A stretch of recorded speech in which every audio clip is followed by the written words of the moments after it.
Right, as you know, folks, it's a Thursday night in Brisbane town. It's a rainy Thursday night in Queensland. It's 21 degrees, but it's feeling really cold. That's why we've got the jumper on today. And our co-host, of course, is in the UK, and her guest today is across the channel. Well, I could say the RSC, but in fact, it's across the English Channel in the Netherlands. But without further ado, shall I just hand it over to you, Priti, and then you can... Okay, yeah. Yes. Hello, good morning. I'm completely delighted to be here, and I'm a little astonished that 21 degrees is pretty cold, because here it would be magnificent. But nonetheless, I accept that you need to wear a jumper today. I'm probably about, I don't know, 15 or 16 degrees. I'm very summerly dressed. There you go. That's the difference in environmental factors. Okay, so today Janette Derham is here to talk about from cell to soul, as in the tiniest part of our body, the cell, not SELL. We're not trying to sell you any cells, STEM or otherwise. So here we are. Welcome, Janette. Greetings from England to the Netherlands. Greetings back. So great to be invited on here. Thank you. Yes, and I like your name. You call yourself a longevity coach. Yes. So yes, it's not a term I'm familiar with, although I can get to grips with the language, being longevity coach. So stay here for as long as you like, is it? Or how would you describe it? Yeah. Yes. Yes. Yeah. I'm nearly 64 years old, and I don't buy into aging and all of the diseases that come with aging.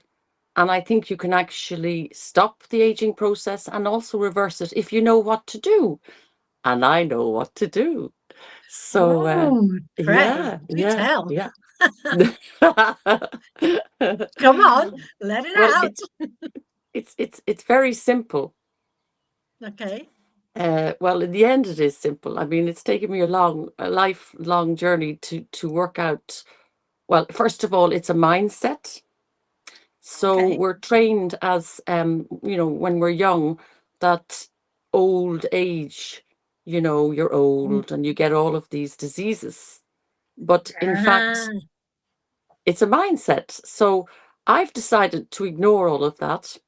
I started actually, it was my late 40s, and I was, beginning the phase of the menopause phase of my life. So I made a decision then. I started doing health coaching courses, and I decided I'm just going to dance through my menopause. I am not going to get any of the things that you're supposed to get, because what happens is we collectively, as women, create it. So I had then twins in their teens. They were gaining hormones and I was losing hormones. So I didn't. Seems like a perfect balance. In fact, I was thinking of writing a book about this. And hormones up, hormones down. Okay. It worked. So I didn't, get all the hot flashes and put on the weight and, all those things still. And then I decided, well, I'll go and continue and, just not go into getting all of these diseases. But there is a little bit of work involved. And that is, first the mindset. So we've decided that's not going to happen. I don't mind getting old, but I don't want to get ill, because both my parents got ill. They shouldn't have, but that's another story. And I decided, well, what can I do? So I'm doing what needs to be done to not, because I think I love life. I absolutely love living in this earth, because I don't buy into this, kind of I'm done at 80 and I don't mind, no, I want to go on till 120, 100, 120, but healthy. because I love being in my 60s because I've got all the wisdom of being 60, but I also want the health of a 20, 30-year-old. Would you all want that? Perfect I'd say you would.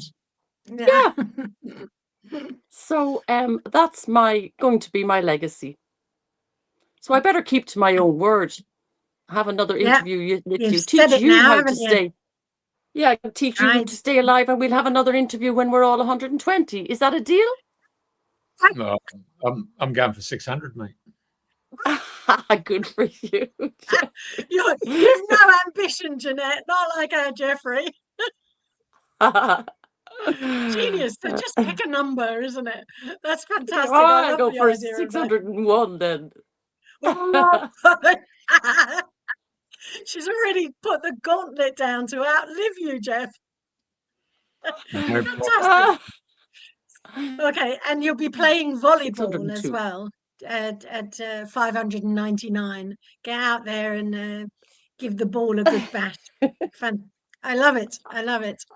So now that you've started to teach other people what to do, is there something in that you teach what you need to learn, so that you yourself are learning more and more in order to prolong or increase the number from, well, what number did you start with? You're heading towards 600 now. Yeah, 601. 602. I'm going to outlive Jeffrey. Yeah. Okay, very good. Okay, so you bypassed menopause. You still kept your body shape. You know, you're still a size 12. 10. 10. Oh. Still perky. Okay. Yeah, you got a bit of Irish in you, so it's all happening. And now it's living in the good life in the Netherlands. So I take it it's a diet as well as mental conditioning. Well, it's mainly mindset. So for a while I worked I ran a lunch cafe, an organic lunch cafe, and I was observing people coming in, and I thought they should look healthy, but they don't. So that's when I started my journey of learning about health. So I did several courses, and I discovered it was actually to do with creating a balance in your life. So actually food is your secondary food and lifestyle is your primary food. So the new medicine now is called lifestyle medicine. So, and everybody's different. There's a great word called bio-individuality. So what works for me may not work for you. So a lot of it is mindset. And also what's really freed me up is that I did transformational learning, which was to go and discovered the blind spots that were creating my life and keeping me in prison. And these were actually playing out my whole life. So I've actually discovered how to find or to see the blind spots. What you don't know, and to let them go. Yeah. That has been huge. Yeah. So. Right. So what did you call it? Lifestyle medicine or lifestyle food? Well, it's called now lifestyle medicine. So rather than calling it, medicine is a word that can be thrown around in the health industry. So lifestyle medicine is basically looking at all areas of your life, not just what you eat, but what you think, how you, your spiritual life, your social life, your financial life. All of them need to be in balance. And if one is not in balance, so if you're living very healthy, but you're very lonely, that's not going to, the food's not going to be absorbed into your cells, because, and what works for somebody it doesn't work for somebody else. I tend to follow one of the diets. It's called the Know Your Blood Group diet. So if you, so that means that when I have a blood group and you have a different one maybe, so you would look at what suits you better. And we know we have an innate intelligence, and if we were to actually really, tap into that instead of doing what we're told. I think that's what makes it simple, really, in the end. We know. So in the lifestyle medicine, it's a bit getting an image of the bagua, so that you have the 8 different centers of the home. So in feng shui, you have the career, spirituality, ancestors, children, creativity, relationships, fame, reputation, money. This whole kind of categories that you can look at. Is Yeah. that something similar to lifestyle that you'd incorporate? Yeah. Yeah. That would be similar. Yeah. All right. Okay, cool. And so we are all bio-individual, which is a very nice way of saying that we've got a unique body with unique everythings. Is that right? Yeah. Yeah. Yeah. We're all very unique. So Mm-hmm. So how do we create these blind spots? And talk to us a little bit more about the 6 pillars. We've got it here. Wow. Okay, stress management. Avoiding risky substances. Very good. Very good. Wow. Okay. Did you find that, Jeff? Yep. Excellent. Excellent. So now we know. Okay, so can you tell us a little bit more about the blind spot that you talked about, and perhaps, if you don't mind, revealing how you uncovered some of yours and how you dealt with them? Yes. So there is a course I was actually avoiding to do for 20 years because I had this idea that I didn't need it. And it's called transformational learning. And I did the Transformational learning. course. Yeah, well, it's not the name of the course, but that's what it stands for. And last year, I decided, a beautiful soul that I'd met on a network meeting, he invited me to do an introduction. And I did the course, and it's 3 days, a 3-day course. And I'd done so many courses in the past, like I've spent a fortune, and I could not find a way out of this prison I was in from my past. There was, I grew up in Dublin, large Irish family, very much, it was like poverty consciousness was in my DNA.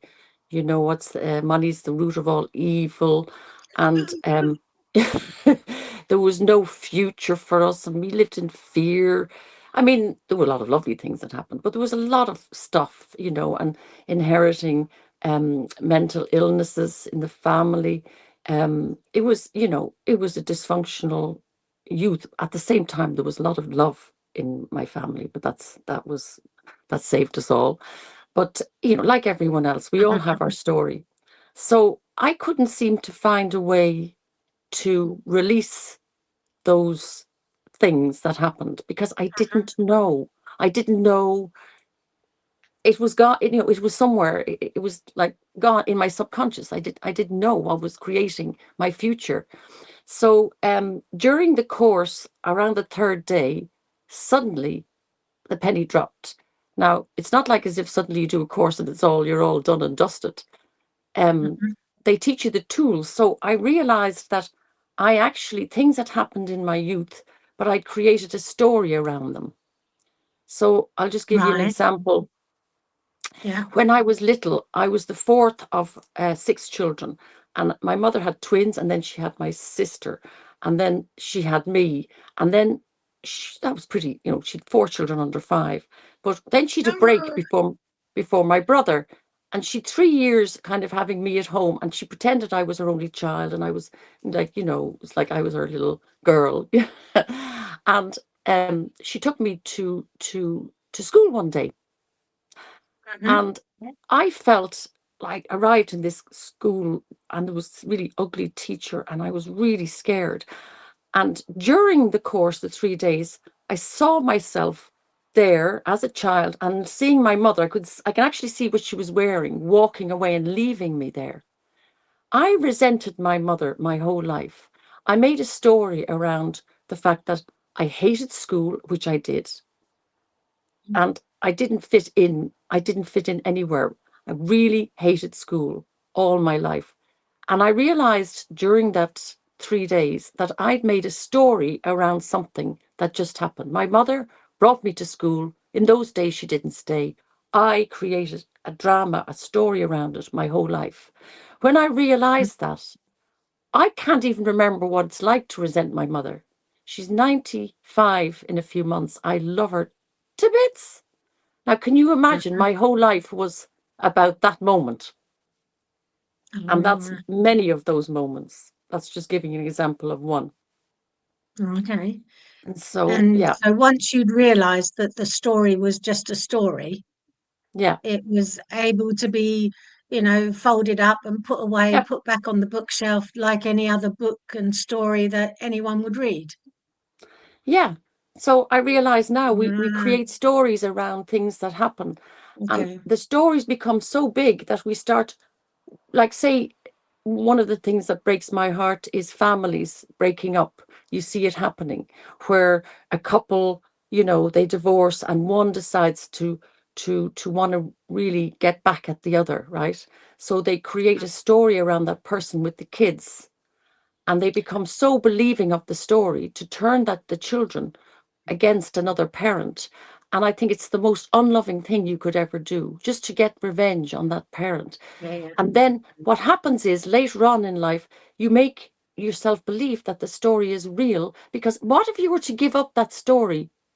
You can't. People would rather die being right than giving up the story, because you'd realize that you've spent your whole life doing something that is so, yeah, it's devastating. So that's just one example of what that's really one of my most makes me the saddest of all, is seeing families break up, and it's becoming worse as it's for anything, it's crazy. Families break up because, I don't know, it's like there's no people. I admire people who stay together these days. Yeah. Well, I it could does go go on for against the hours grain. about my transformational experience. Yeah.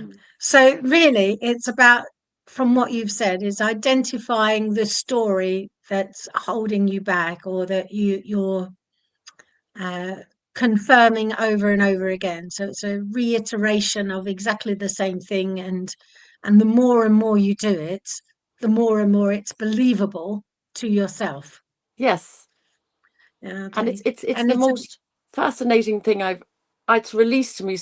Every day I see the, what the scenarios, and I can let it go. And I mean, we're riddled with blind spots, but it's to have the tools to be able to, be able to see them and let them go is huge. It's like I found finally the key to happiness and freedom. through stories, or the Well, releasing yeah, of stories. my And sister so did tell the me, course as well. Yeah. yeah, Hmm. yeah. And so when you do this, tell me, do you take a step back further and not only look at the stories that are in your life, but the stories that are going on in the media, the other stories? Can you see them as stories Yeah. and not buy into them? Simple as that. I don't believe any of the stories I hear, um, because it's just like we're living in a fake world. We're eating fake food. We're becoming fake people, processed people. And AIs. It's absolutely it's a nutty world we're living in. So just as well that I'm nutty to be able to deal with it. Um, a nutty Irish So do you woman. think that is that the prerequisite of living a good life, a good happy life, is to be a little bit nuts, a little bit nutty? Absolutely. Absolutely.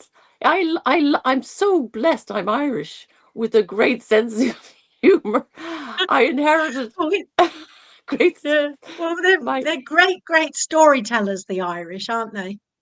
oh yeah. I've a great I come from a great stock, as they say. Very, very joyful, funny people.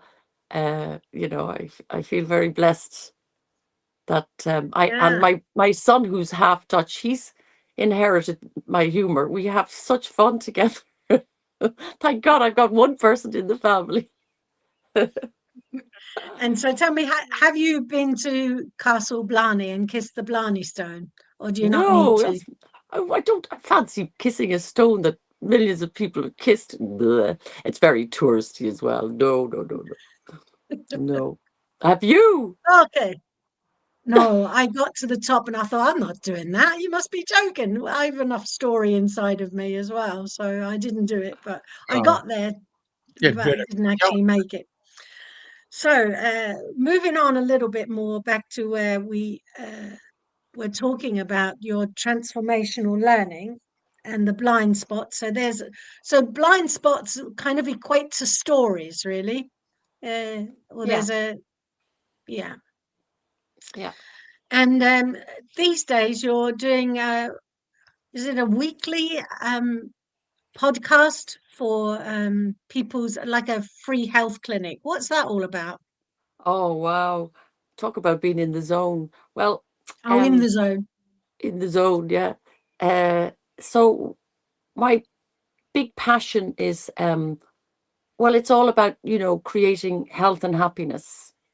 Okay. And Health and you know, happiness. till your last breath, which is basically, again, you know, going back to the blind spots. If you can, there's a huge more, there's much more involved in that transformational learning than that. It's the whole learning's based on living a life of integrity and authenticity, and cleaning Ah, up your life now, so that on your last breath you can just lie down and close your eyes with a smile on your face. Because when we're dying, it's too late to call that person, you know, to ask, you know, for forgiveness or whatever it is. Do it now. So that's my big thing. And every Sunday with, may I mention her name, your wonderful why not? friend, Yes. Yeah, yeah. Dr. Merlee Harris, who I love, one of the people I love most in this world. She represents to me the most, she's given up her life for humanity. And look at how she looks. She, talk about longevity. She looks stunning for her age. She's lived, she's walked the talk. And my dream, dreaming the dream, was to always have a deep dive of health, me as the health coach and her as the doctor, so we could give advice to people. And finally, we've put it together. So every All right. Sunday, sacred Sunday, between 7 and 8, she gives an hour of her time for free and helps people with their health challenges. And there's a lot of people with around, it's getting more and more. And then she also offers a 20-minute free intake. I mean, it's just beautiful. So I do my little, you know, thing and explain the whatever supplements or we that need to be explained to, that's wrapped around whatever subject we're doing. And this Sunday it's about sleep. And she then goes, you know, into telling people what they can do. But if it's a serious thing, she'll, you know, do one-on-one. So, yeah, because, you know, she saves lives of people who've nowhere else to go. Not all of them, but she saves a lot of them. So I'm absolutely thrilled. I just hope we can keep doing this till I'm 602.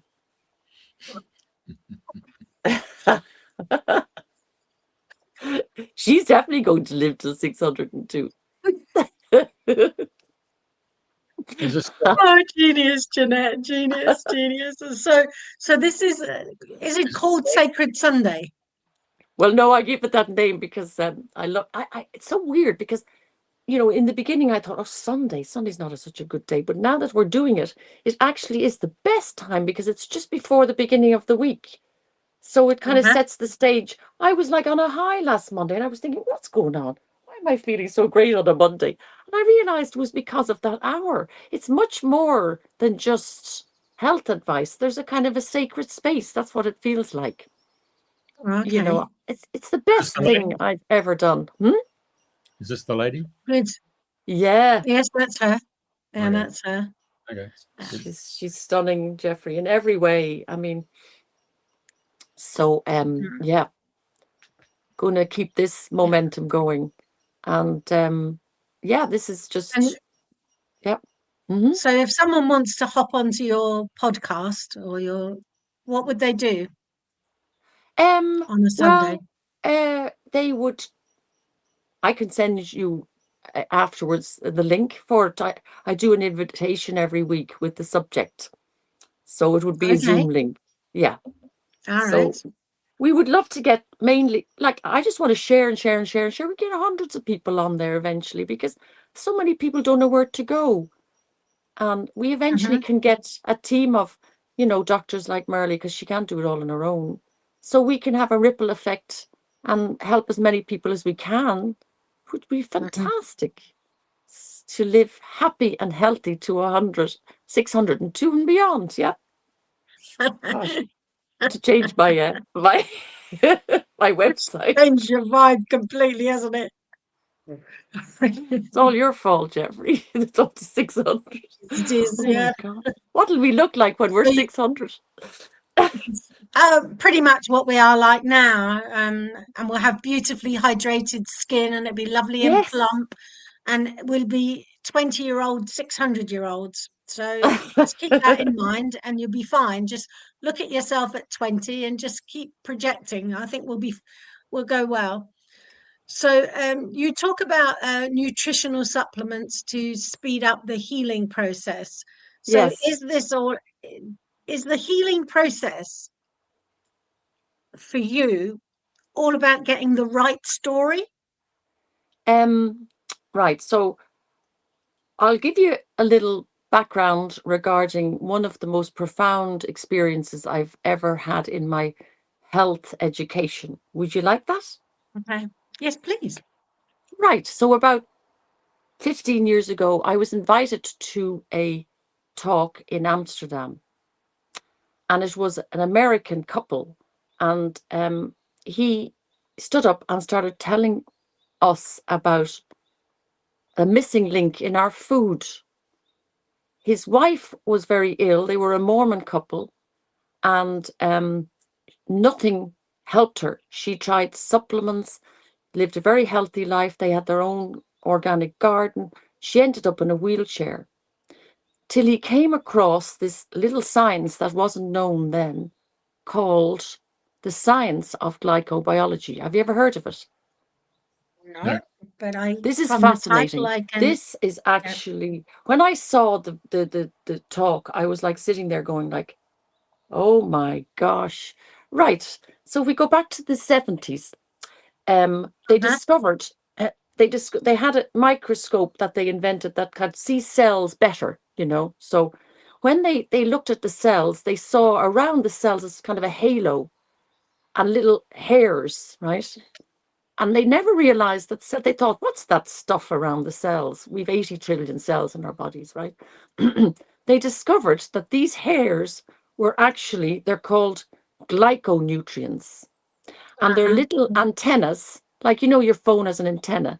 And it's full of this beard. Every cell has got a beard with a code, which is just you, like, say, Pauline, all little Pauline cells. And the code are all Paulines, right? And the antennas is what actually decides what goes into our cells and not. So if there's any kind of disease or any kind of, we got bacteria or things that aren't meant to be there, there's these little things called macrophages that eat it up in the hairs, so they don't enter the cell, right? So it's supposed to be like, as in very hairy, beautiful hairy cells. But what's happened is, because our nutrition, our soil is depleted, everything's, been altered food, called food-like substances. If you go into a supermarket now, it's not food. It looks like food, but it's not. And we know all of that. We don't have to go into the details there. In the 50s, you could eat one peach, and now you'd need 50 to get the same amount of nutrition. Yeah. So what's happened is, our cells are going bald. Now, if you can imagine, right, there's your body with all these cells, beautiful hairy cells, and you're not getting the nutrition, so they start losing the hair. So Pauline loses a P, so Pauline becomes Auline, right? So Auline says, hey guys, I want to be part of you. And Pauline's cells goes, we don't recognize you. Who are you? So what happens to Auline? Auline goes off and starts its own little army, and that's the beginning of autoimmune, the war within, right? So we start falling apart. So the cells, the hairs it's like Velcro that keeps the cells together. We're kept together. It's very logical, this. So now it's becoming mainstream because it's done. Well, they have a nutrition for this, a company. The man who actually discovered this has actually put the full nutrition to bring the hairs back in the cells, and the light, because we're light beings, right?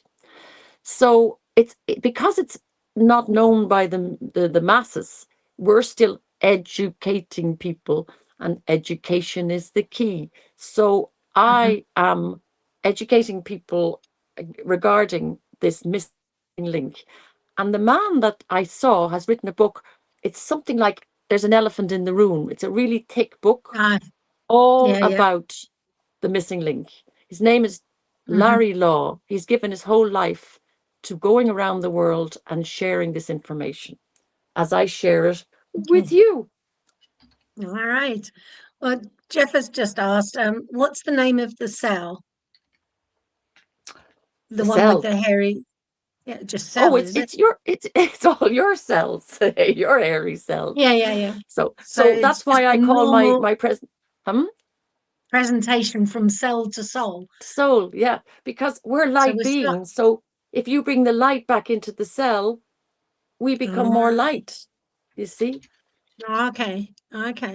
So you can actually see. I'll send you a video. You can see the light around each cell. I'll send you a little video at the end, Pauline. Thank you. Yes, we'll put that in, and anyone else who wants to have a look at it, it will be in the resources. Yeah, great. And so from cell to soul. What's the name of the cell? What's the name of that cell? You called it glyso something or other. Oh yeah. So it's the science of biology.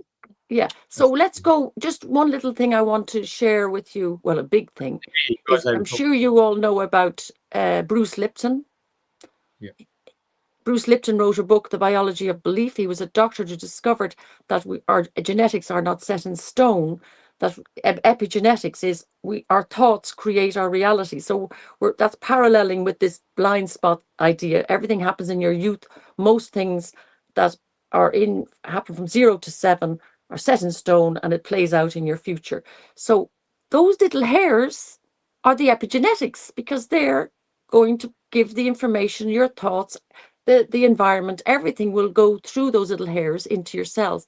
So we have to watch what we think, because everything we think becomes reality. We create reality through our thoughts. Better clean up our thoughts, huh?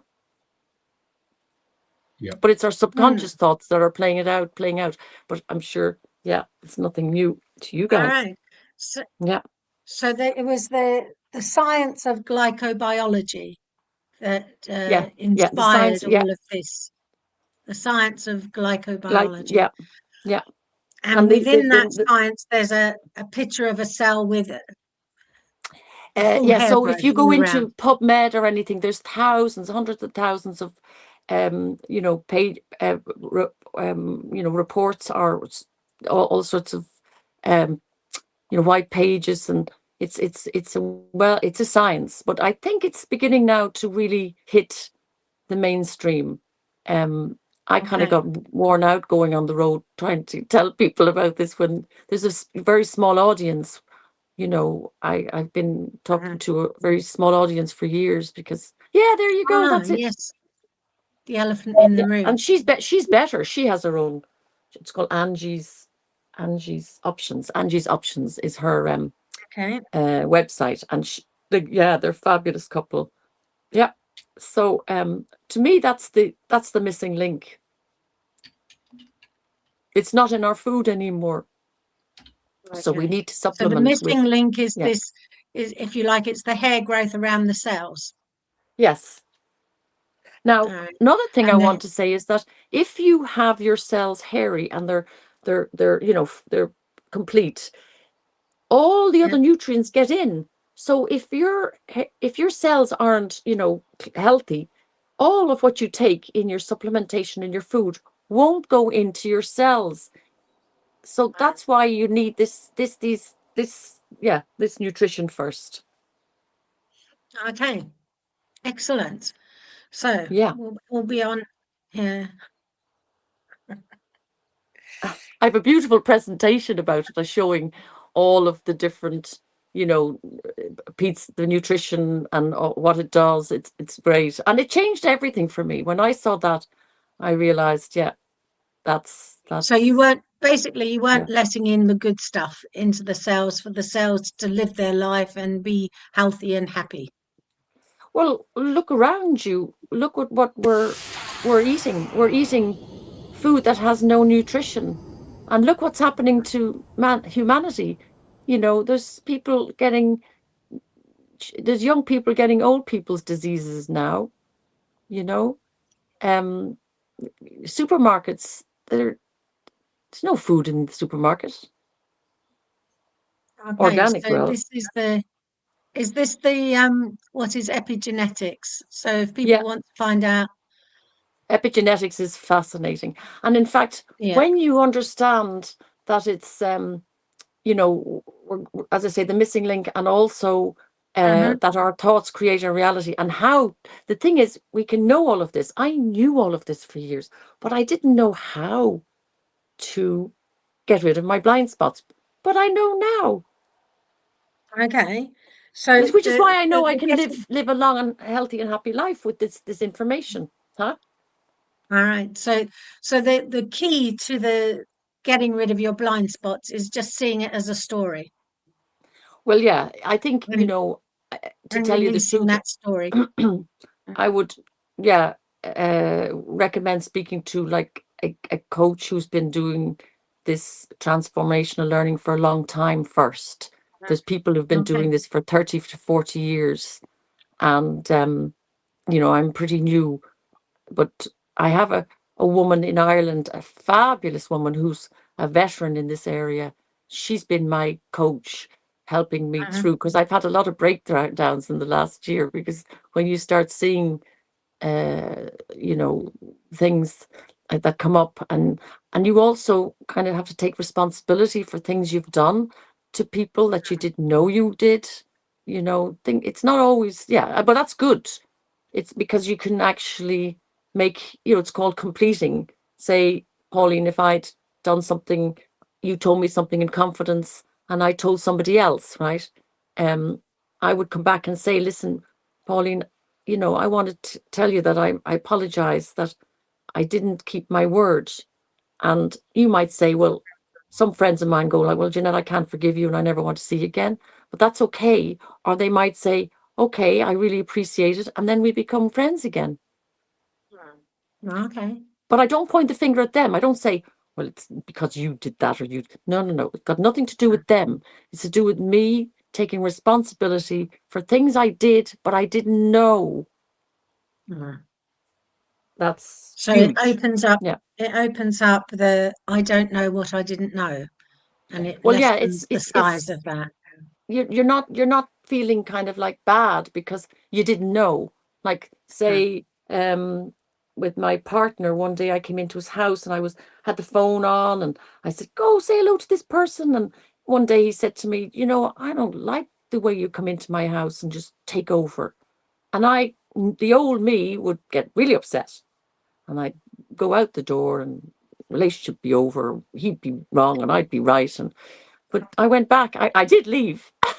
And then I went home and I went like, oh gosh, I better go back and ask him what I did. And he says, well, Janette, you know, you don't respect my space. And I said, you know, I want to apologize to you, I said, because this is a blind spot. I grew up in a large family. We didn't respect our space at all. And then we fixed it just like that. Yeah, brilliant.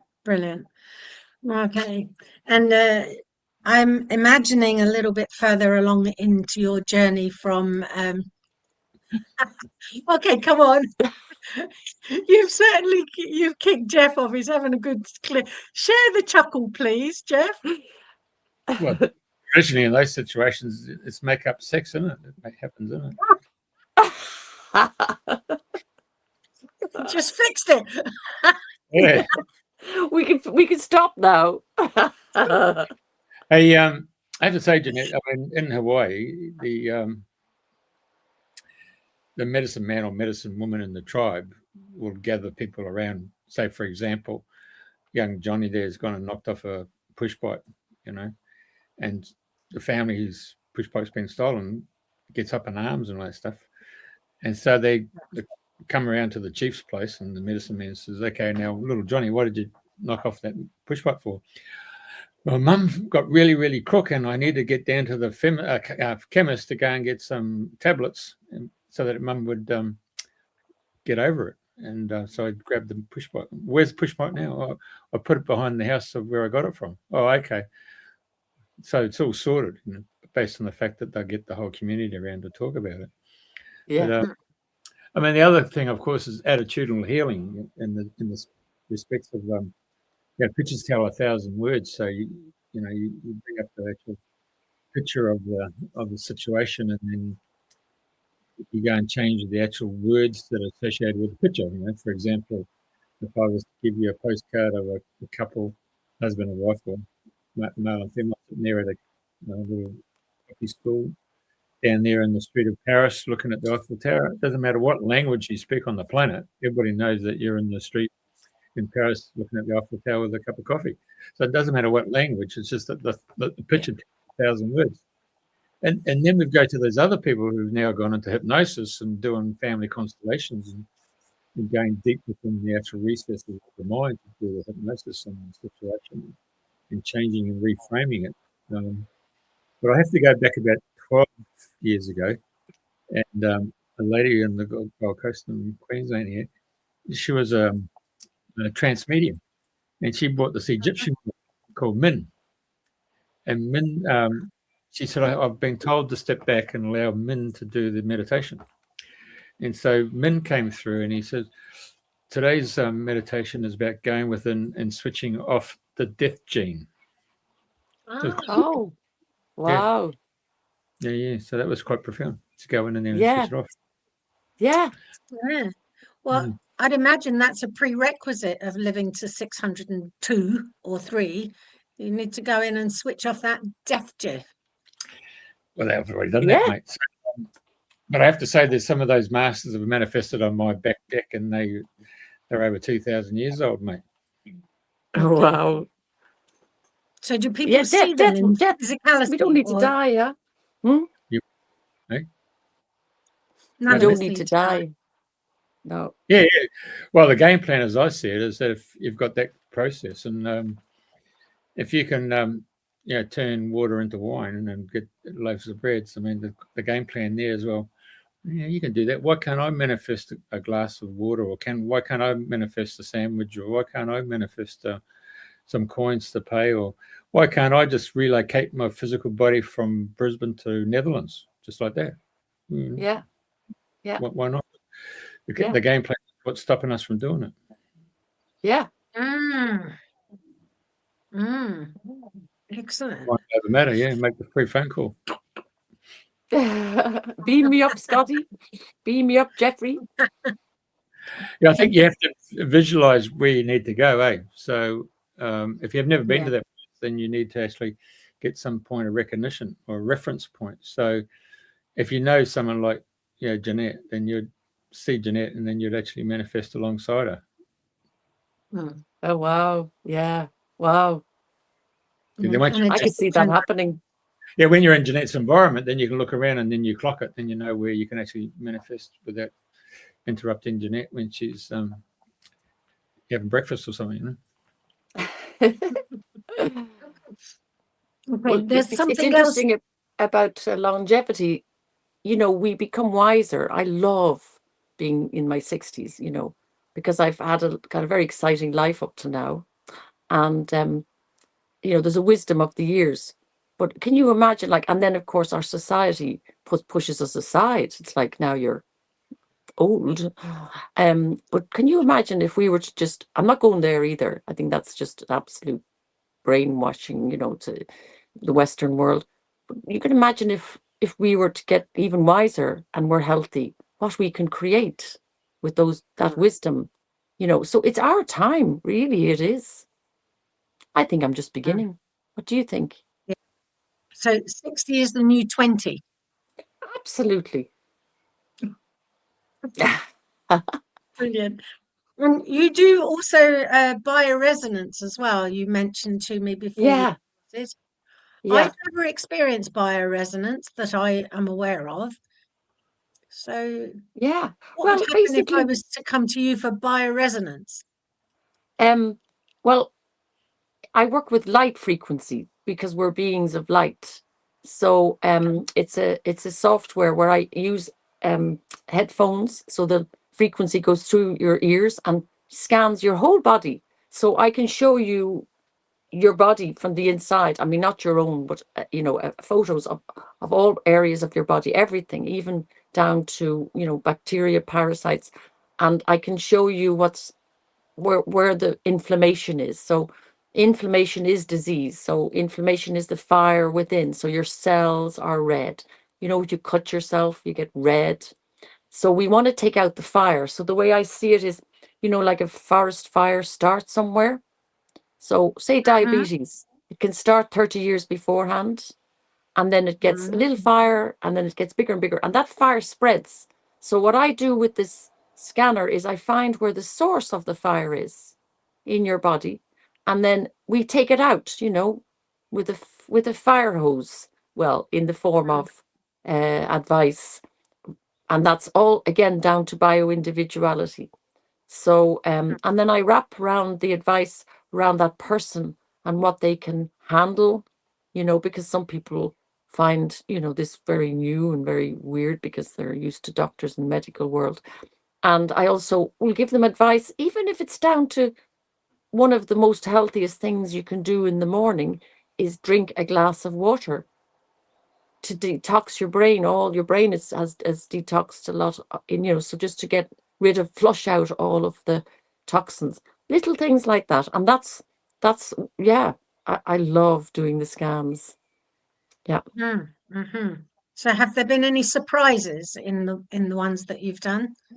Yeah, when it gets, I won't tell them, I'm not a doctor, but when I see things that are, you know, pretty serious, if people have a lot of bacteria and parasites in their body, I will tell them to go to a professional. So the man who trained me in this, he's actually goes all around Ireland and England doing scans. I would refer them to him because you know, if it gets serious, or I would tell them to go and get checked, say if their heart is inflamed or their kidneys, to get medical advice. So yeah, because the medical world, if we were to work together, it would be great, rather than you know, the medical world is there and we're here because we need them and they need us, I'd say. Yeah. So we all need stories, do we? What was that? I said, do we all need stories? Medical stories, other kinds of stories? Well, yeah, some people like being sick because it gets them attention, huh? And you come with a solution, you go, no, I don't want to get better, then nobody will pay me attention. I don't have my story anymore. Yeah. Okay. But there's something underlying that, of course. That's the blind spot that's playing out, but they don't see it. So yeah. So that it could be that story of I'm sick and I need attention started when they weren't getting attention between the age of 0 and 6 or 7. Yeah. Is that about right? Yeah, like an example is I have a sister, my younger sister, she suffered from night terrors her whole life, like really severe. And her story was, I can't survive, I'm going to die, and my heart's going to give up. And I love her, we're very close. So I found a technology that really helped her. It's light and sound technology in the form of glasses. So it kind of trip switched. Yeah, brilliant. And I thought I'd bring them out to the world too, but people, yeah, it's again, I think I'm too early with a lot of my wonderful, I've got a whole health chest of most amazing technologies that work. But anyway, she used the glasses, but it didn't get rid of them completely. She went on this 3-day course, and I knew, right, first of all, I would go home to Ireland, and she'd tell me all about, and I can't sleep, and this, and she would have situations with her daughter, and situations with her husband, and it went on, and the stories would be told each time. And I said to her, Linda, do this course. She was sitting in the course, and the first couple of days she's putting her hand up. You can put your hand up to share your story, right? So she was like, listen to me, and nobody listened to her. And she was thinking, nobody's going to help me. I've got something nobody has. Nobody's been able to help me for years. And then suddenly on the 3rd day, she started laughing. She realized that she'd actually invented this story around her life. And since then, she barely has a night terror. Her relationship with her daughter's improved, with her husband's improved, with me and her. We coach each other now, because when she goes into her story and I go into mine, we go, hey, they call it an act, your act. So I'm having the best time with my sister. I don't dread going home and hearing this story anymore. Because it's a bit of a pantomime, is it? Well, yeah, it's because we want to feel, well, her story comes back to when she was a child. She feels this was her story. She was abandoned. Nobody paid her any attention. I'm on my own, and I know parents, and you were all, and I was the youngest, and we all know the people who tell their stories. And poor pitiful me, I'm the victim.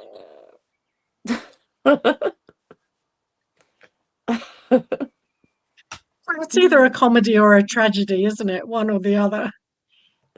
Well, yeah, I think, Anyway. Eckhart Tolle, he tends to laugh and gosh, I mean, you don't want to laugh at people, but sometimes you feel like it, because you just hear them and you're going like, and then they get really upset with you because they think you're laughing at them. But it's because you're just thinking, when are you going to give that story up? Anyway. Right. Because you have a good system inside of you that sees it as stories, and they don't know that it's a story. They love their story. I loved mine. Yeah. I loved my stories. Yeah. No, Drove everybody mad. In today's Western world, it's all about, I want to play the victim role, isn't it? They want to take responsibility and authority on their own outcome. Yeah. They always blame someone else. Yeah. And complaining is a real, gossiping, I learned in the course, is a real addiction. I'm trying not to, but it's hard to give up the gossiping because it's nice sometimes. Complaining, I complain about complainers, which is complaining too, which is not really the way to go. But I do my best every day to become a better version of myself. Wow, that's so good. Yes, very, very good.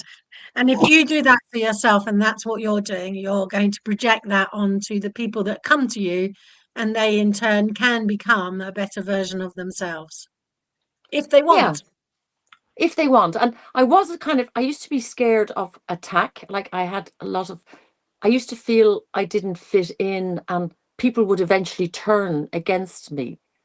Somehow I felt certain fakeness because I was kind of fake. I didn't know. I became this person to survive. And now that I've let that go, I don't really mind what people think anymore. That's huge. I don't mind what you both think of me, really. You Yeah, can think whatever you I like like of me. that. I Yeah. like that expression. I don't mind people think. That's great. That's so Yeah. cute. People think, yeah, okay, it's a bit, people Yeah. think is another story. Yeah. Another And story. Well done, Pauline. You're right. It's another story. Yeah. in Australia, we just say what other people think of me is none of my business. Yeah. Wow. That's a very serious way, but yeah, I like that. What people think of me is none of my business. Good one. Yeah. Yeah. And That's if their people want to business. talk about you, you must be interesting enough to be talked about. Mm. Yeah, Yeah. yeah, yeah, yeah. Yeah. great. Why are you looking the other way there, Jeff? Oh no, I was just thinking of England. It's got a reputation for being whinging, isn't it? Oh, yes, in Australia. Everywhere. Everywhere. It's a Whinging whinging ponds, world. eh? The whinging world we're living in. Okay. Well, I think we can leave the whinging well behind and see if we can finish on something that's really pretty positive. So I wondered, what took you to the Netherlands? Oh my Seems God. I'll do a real fast story around that one. But first of all, I okay. just want to say to you, it's a very special day. My father would have been 100 today. True. Oh, Yeah. ah, And I'm actually feeling really sad because he was a spiritual man, a very gentle man, and he committed himself to his family, to community. He was amazing, and yeah, I could talk just about him for the next hour, but I won't. But he he left a wonderful legacy behind, and we're continuing his legacy, and that is to bring people together, community. reality. Yeah, Yeah, so he he's was big into born in community. 1926 then, the Yeah, same year that yeah. the Queen was born in 1926. He My should mother be too alive. was born in Oh, 1926. really? Wow. Yeah, yeah, we'll Yeah, he have to should be wait alive. for years. But he was very healthy, but the medical world made a mistake, and he's gone. That's kind of sad. Yeah. But Now, what about the Rife machine? Do you get into have one of those? yeah, the person who teaches me about the light frequency, he has Rife. It's all me. He's got all these ancient machines. He's an amazing guy. Yeah, he makes all these sacred geometry. Like I've got one of his beautiful harmonizer. It protects my whole energy field. Yeah, Rife is like Tesla. But anyway, back to the Netherlands, right? So Mhm. when I was 22, I was working as a lab technician for Bailey's Irish Cream. Do you remember Bailey's? We know a little bit about that. And, I- and Irish yeah, Irish coffee in a jar. yeah. So after 3 years, I was a lab technician. I got this little piece of paper saying in the year 2026, when I retire, which would have been 64, 65, that I'd be earning so much. And I was like looking at this piece of paper going like, is this my life? Am I like, that's it? Because in Ireland, there was no work then, and I had a good job, and everything was all, paved out. So I quit my job and went to Australia. And I went with two women I didn't know. And after 6 weeks, I was on my own. I tell you, I shouldn't be alive. I had the most amazing time in Australia. It wasn't easy because I was on my own, but I survived, and I motorbiked around Australia. I lived everywhere. I slept under the stars in the rainforest. I should have been bitten by red-backed spiders, and I jumped into the rivers and the lakes. I didn't know. I thought crocodiles were in zoos. I'm glad I didn't know, Jeffrey, because if I had, I wouldn't have done all those crazy things. Yeah, it was great. 5 years I lived in Australia, and then I came back like the prodigal daughter. I'd saved money. I came back and all my money was stolen in Singapore. I came home with nothing, literally. It was terrible, but won't go there. And then I went and lived in New York. Then I went and came back to Ireland and started a carpet cleaning business. Don't ask me how I ended up doing that. My father's had a crazy idea. So I ended up becoming franchisee of the year in 1992. It's Chem-Dry carpet cleaning. It was franchise. And I won a prize to go to Mexico to a conference. And I met a Dutchman there. And he chased after me all week. I wasn't interested in men anymore. I was fed up with men. No men. I didn't want to do no more men. So he finally kind of, prized through my big, I had a big concrete wall, around my heart. And we moved he lived in the States and for years, and we moved to Holland and had twins together. They're nearly 25, boy and a girl. And he actually has become an invalid. We haven't been kind of a couple, as in married couple, but we're great mates. He's an invalid, and we kind of take care of him, and yeah. So there you go. There's my life. Wow. Yeah. So have you? Is that What? using stem cells? Is that a feature for your hubby? Yeah. Not everybody's open to, new things, so I have to respect where they're at. I have presented it, but yeah, he's like still stuck in that what the medical world will tell him to do, like my father. So I can't. I try, but it doesn't. Yeah, you can't. So can only help the people who want to be helped. Yeah. Well, it comes back to that whole program. If someone wants to come to get healed, I've learnt you just say, "Do you wish to be healed?" But Yeah. I do it by thought first, and then if I don't get any action, then I'll actually verbalize it. But after that, I'll then say, "Do I have your permission to heal you?" So you may not be the appropriate healer because they just want to go, as you mentioned before, to go around all these different places so that they get love and attention. Yeah. Yeah. So you haven't been able to penetrate his story as to why he's the invalid that he is at the moment. He did do the transformational learning course, but it still hasn't. I think something happened in his youth that's under lock and key. It goes so deep. I call him the post-war generation. So a lot of stuff happened. That's kind of, yeah. Some people don't want to go there, or yeah.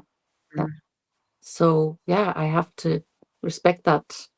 Erin, yeah. And there is a ripening process that's always taking place, that when the time is ripe, the door will open.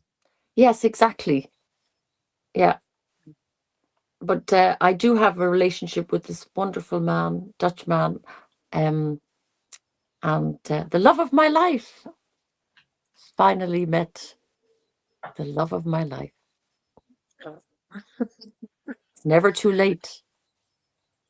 One of those. And besides, you got another 500 years with this guy. I don't mind. Or is it 540? It's funny when you live when you meet the love of your life. Time doesn't, really is an issue anymore. Huh? True. Okay. Have you met the love of your lives? Yeah, I've met a few. You had a few. So it can't be the love of your life. It's a singular thing, is it? When you meet, or is that just a female thing, that it's the love of your life? But Well, I it's like the love that of your Jeffrey life is said, "I've met yourself, a few." really. When Yes. you fall in love with yourself, it's actually the soulmate is within. But when that's complete, then you meet somebody who's also complete. Then it becomes a really nice relationship. Yeah. Yes. I was always searching. I was searching for love in all the wrong places. Searching for love. Yeah. That sounds like the beginning of a song. It was. It is. It was. Oh. Okay. And the other good. song is, I've been to paradise, but I've never been to me. Do you remember that one? No. I've been to paradise, but I've never been to me. I've forgotten the name of the lady who sung that, but yes, I do remember it. Probably 70s, 80s. Yeah. Okay, Yeah. cool. Very, very good. So is there something that you might offer to people as an introduction to, and the first step on the yellow brick road to their longevity and to their life of happiness? Where would you start? Where's the first step? Well, what was that? How do they get hold of you? That'd be an opportunity. Yeah, I've had I had a business before this in air and water purification, so I closed down the website. I'm in the middle of making a new website, which should be ready by next week, which is just JanetteDerham.net. So Okay. yeah, I think that really the greatest gift for people would be to be invited to the deep dive with Dr. Merlee. I think that's it's working, and I think that would be the way for us to go forward. Anybody you know that could do with some help, start there. Yeah. Okay. And so that's the podcast, or the podcast on It's a live, Sunday. it's a live call in. Yeah. Yeah. And how do people get to join that? Well, I put it invitation every week with like this Sunday. A very good friend of mine who's a well-known sleep coach is coming on. So I will put her, and I have to put that invitation together today, hopefully, and then I can send it on to you, Pauline. Okay, and then we can put it on Radio FM, and if people want to join in, they can. That would be great. Does that sound all right, Jeff? Yeah. Well, what is it now? Put on now. So I'll put the invitation together with the Zoom link from 7 to 8 UK. As it progresses, as I say, we can't have, it would be very taxing on Merlee to be doing this for everyone all the time. We will find coaches and functional medicine doctors that would like to support us. Okay. But this Sunday is all about sleep. Sleep Sunday this Sunday.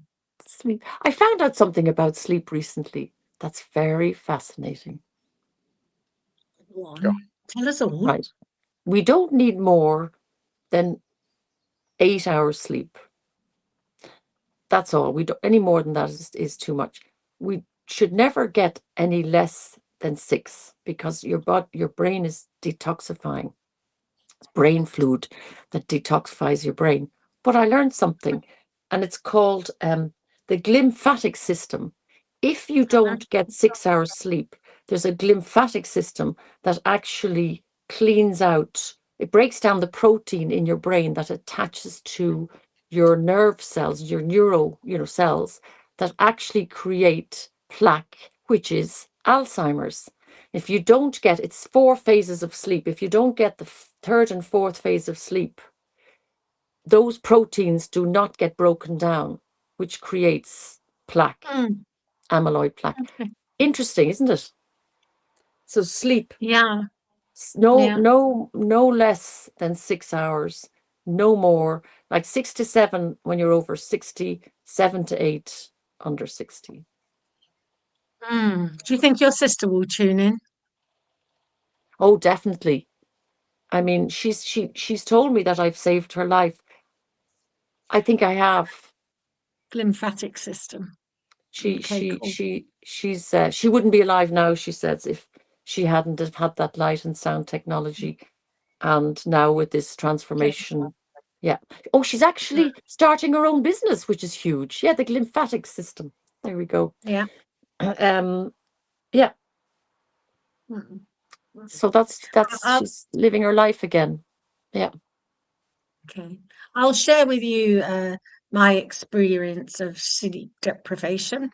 There was a time, once upon a time, some many years ago, because I'll tell it like a story, that I didn't sleep for 12 nights in a row. I had no sleep, and on the 13th night, I fell asleep after I cuddled a pink elephant. But I was on the go, non-stop, all day long, all night long for 13 days and 12 nights. And then eventually I flopped out exhausted and fell asleep for a day and a half. What happened that you couldn't sleep? I had too much going on in my head and I was totally restless. as years went by, I was given the idea that this might have been an initiation into another world, into another dimension. But whether it was or it wasn't, but I have lived through that. And from that point onwards, if I didn't sleep for a night, I would get a bit agitated. But now I've reconciled with all of that, and I sleep when I need to sleep. And sometimes if I just need 3 hours in the middle of the day when it's time for me to sleep, I just sleep. And so I don't get hung up about any amount of nights if I've slept or not slept. I don't get hung up about any of it. I just be as it is. And if I don't sleep for a night, it's not going to bother me now, or 2 nights. I've obviously got a little project on that I'm enthusiastic about and that I want to keep on going. But I'm much more regulated than ever before. And of course, I do work on my nervous system quite a bit to be sure that it's not overly taxed in that way. Yeah, but there are exceptions, Pauline, because my partner only sleeps 4 hours a night, but he sleeps like he's like a big rock. Peter is his name, like a rock. He just is completely gone. And I think that it's like 8 hours in 4, So right. Yeah. And I also don't dream. Never. I have no, for the last 30 years, I have no recollection of any dreams. So when I'm asleep, I'm totally asleep. When I'm awake, I'm totally awake. But that's it. I'm working on getting some more dreams, but at the moment is not there. Hasn't been for a long time. So that seems normal to me, even if it's not normal. Wow. That's It's fascinating that I'm on a show that's called Dreaming the New Dream. I'm gonna get a dream one day. I sent the invitation to my friend, and she says, "You're living the new dream," she says, which I thought was lovely. Yeah. Excellent. You can realize, Pauline, you can just go and program yourself and ask that you remember your dreams in the morning in a conscious understanding. So if I was to say, what time do you normally get up, by the way? Who? Me? Yeah. What time do you normally get up? Around sunrise. Okay, so it depends on. You're saying 6 o'clock. So let's just say, for example, you've got to go from Surrey, and you got to go down to Cornwall, and so you decided you have to get up at 5 o'clock. So you go and set your bloody alarm clock for 5 o'clock. Yeah. No point. Yeah. So you're using your NLP techniques of dropping the eyes to see it. So you're moving into that format. Set it for 5 o'clock, and I guarantee you'll wake up 1 minute before 5 o'clock. I can tell you, if I ever set an alarm, I always wake up half an hour beforehand. Well, always. So the last 20 years. If you know you can do that, then you can ask for your dreams and ask that you get conscious understanding. Okay. So I'm going to do it tonight. What shall I ask? I'm going to write it down to be sure I get it just so. Oh, you don't have to just whatever comes to your mind. So you just please, wake up in the morning with a consciousness of my dreams. Well, clear consciousness. Clear consciousness. Okay. Well, there you go. There's a whole new experiment that's just started with sleep right now with me. Yeah. Excellent. That's good. Maybe you should both come on the Sunday evening.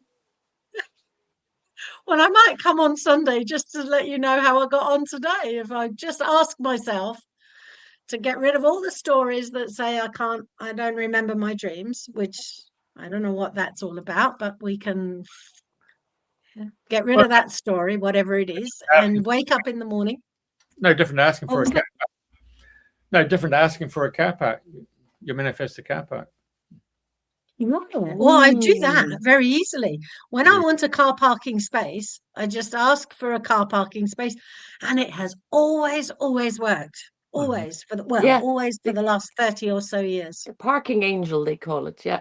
Yeah. I didn't want to say that, but yeah, we go with that as well. Or I asked my Auntie Maureen. Auntie Maureen's exceptional. And then, when my mum went over that side, I'd ask my mum, have you got a parking space for me, please? And off you go. There it is. I only want one. I don't want huge. Just give me one. All right. So we'll go with that. Janette, it's been a pleasure to have you here all the way from now. Oh, Yeah. thank you for Yeah. inviting me. I feel honored. Yeah, really great. Now then, before you don't jump out, go onto the private chat and give us your email address, and I'll send you the URL link for the YouTube link. You can Yes. use Oh, it. yeah. Yeah, What do I need to do? Did you say? See on the right hand side, there's a thing called private chat. So just go there and put your email address, and I'll send you the landscape, and I'll send you the vertical portrait style. So then you can share it however you want. Okay. Anyway, without further ado, Pauline, Priti Pauline. Thank you very, very much. It's been a bit of a it's been a laugh. It's been a great storytelling time today. Thank you very much, Jeff, and thank you, Janette, for joining us. Great.